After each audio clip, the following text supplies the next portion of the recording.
To that end, of course, I think we should all be committed. Thank you very much. Thank you. Councillor Stintz. Thank you very much, Madam Speaker.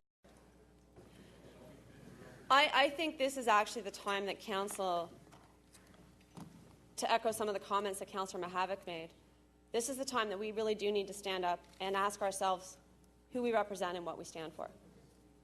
And Councillor Pantalone said, you know, ask the person who lives next to the dump. Ask the mother who can't take their children to the splash pads and who can't access the park. Ask that person. That person's me. I live half a kilometre from a new dump. And my kids are 5 and 3 and haven't been able to access the splash pads all summer. I haven't gone to the island. I haven't been able to enjoy the lakeshore. I've had to walk through my neighbourhood, as have all of us, to look and talk to the residents and explain to them why we were in this, explain to them what this strike was all about, and ask for their support in partnering with the city to make sure that we could achieve our objectives. And why did we do it? We did it because we said it was important. Why did we do it?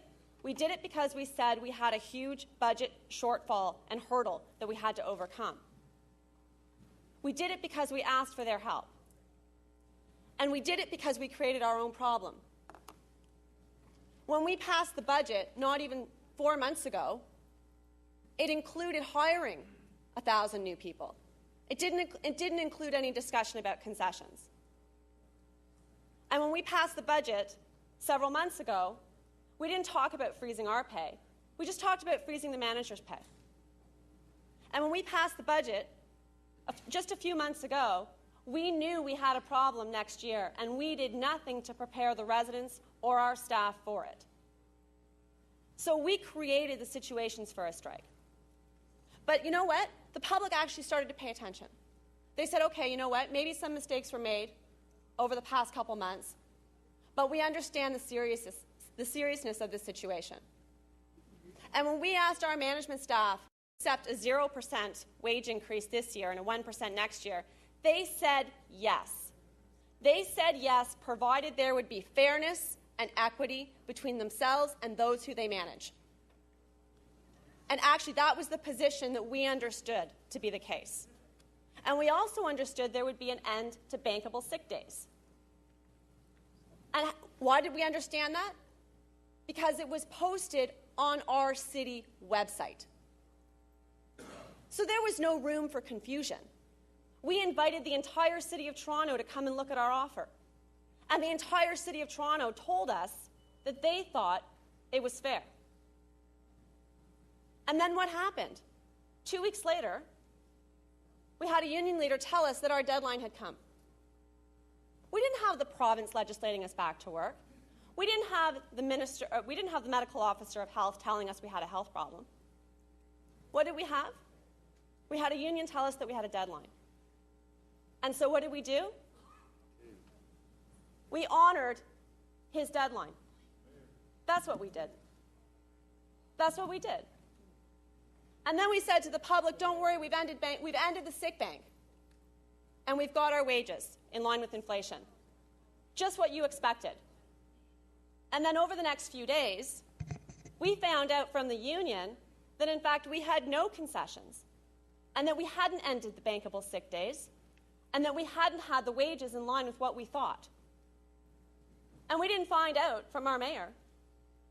We found out from our unions.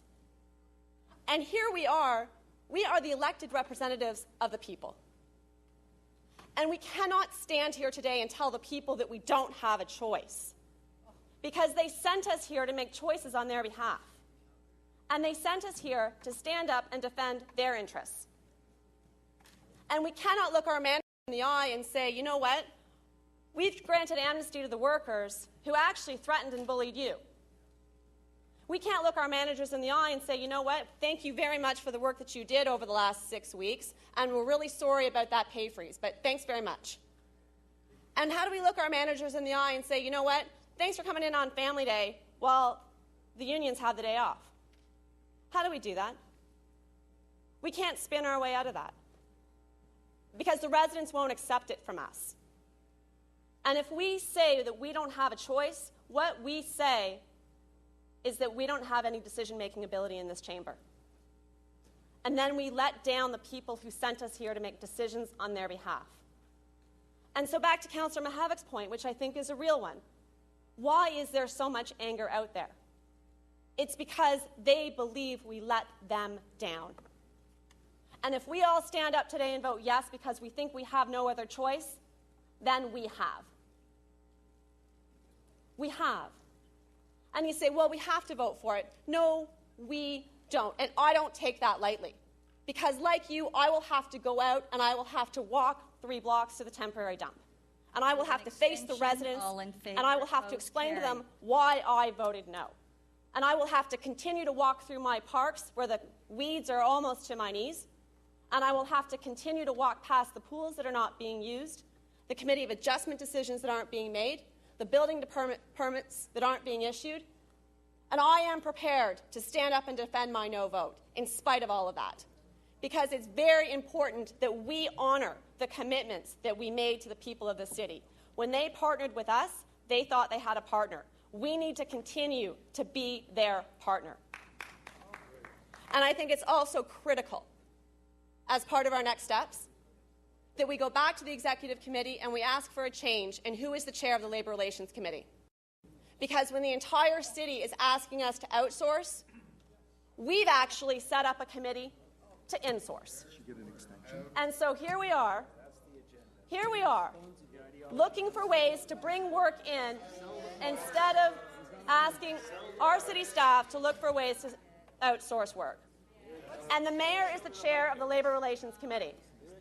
And given that the mayor negotiated this deal, is it fair and reasonable to think that we won't find ourselves with more work that is being insourced in the face of all the demands to look at alternatives? No. So I think it's very important that we stand up and we remember who it is that we represent, because the unions have their own representatives and we are the representatives of the people. Thank you. And we remember that when we cast our vote today, because it is our... Councillor Nunziata.